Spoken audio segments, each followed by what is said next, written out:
Berdirilah di kisi-kisi ini sampai pukul 5.30. Bos akan memberikan lulusan perguruan tinggi ini $50. Para mahasiswa mengira dia sedang bercanda. Namun, sang bos menoleh dan pergi. Mahasiswa itu bergegas menghentikannya. Jika itu benar-benar $50, saya bersedia berdiri di sana sampai jam 5.30. Kemudian kaki saya melangkah masuk ke dalam kisi-kisi. Melihat hal ini, sang bos tersenyum puas. Katakanlah pukul 5.30 tepat. Dan dengan itu, ia melangkah menjauh dari single. Dan hanya sebuah janji dari sisi lain. Para mahasiswa hanya berdiri di dalam grid sepanjang sore. Bosnya muncul pada pukul 5.30 dengan membawa uang sebesar $50. Mahasiswa sangat senang. Saya tidak tahu bahwa menghasilkan uang bisa semudah ini. Berikut ini, bos menawarinya posisi penuh waktu lainnya. Dan gajinya pun naik dari $50 menjadi $200.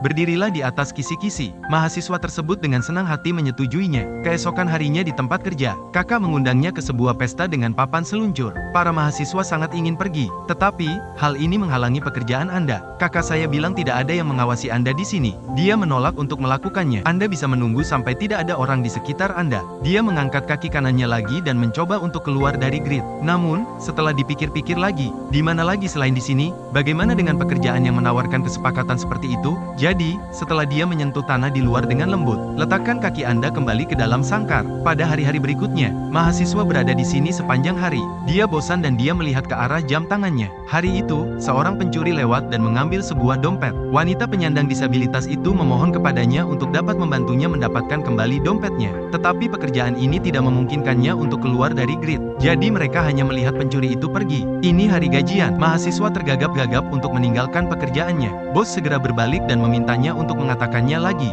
Mahasiswa tersebut langsung merasakan, katakanlah itu bukan apa-apa. Tetapi setelah bosnya pergi, rasa ingin tahu yang kuat mendorongnya untuk mengikutinya. Mari kita lihat siapa mereka. Jadi dia mengikuti bosnya sampai ke lantai bawah. Lihatlah melalui jendela dan lihat apa yang mereka lakukan. Saya melihat bos melihat ke cermin dan mulai merias wajah. Kemudian Vin mengenakan tudung badut. Mahasiswa terpana. Apakah bos juga harus berperan sebagai badut untuk menyenangkan orang lain? Hanya bekerja dari hari ke hari. Apa yang dimulai sebagai seorang mahasiswa telah berubah menjadi seorang pria parubaya. Menyaksikan para remaja bermain skateboard di jalan. Dia tidak bisa tidak memikirkan dirinya yang dulu. Tapi sekarang dia telah diperhalus oleh Fangoria. Melihat bos datang untuk membayar gaji, dia tidak bersemangat seperti biasanya. Namun, sang bos berkata, "Mikrofon, kata pinjaman. Anda selalu setia, andal. Anda sangat berguna bagi saya." Pria telah bekerja tanpa lelah selama bertahun-tahun. Mendapat persetujuan atasan. Jadi, bos menawarinya kenaikan gaji sebesar 30% dan memberinya ruang kerja yang lebih besar dan pemandangannya jauh lebih baik. Kejutan yang tiba-tiba menggetarkan hati para pria.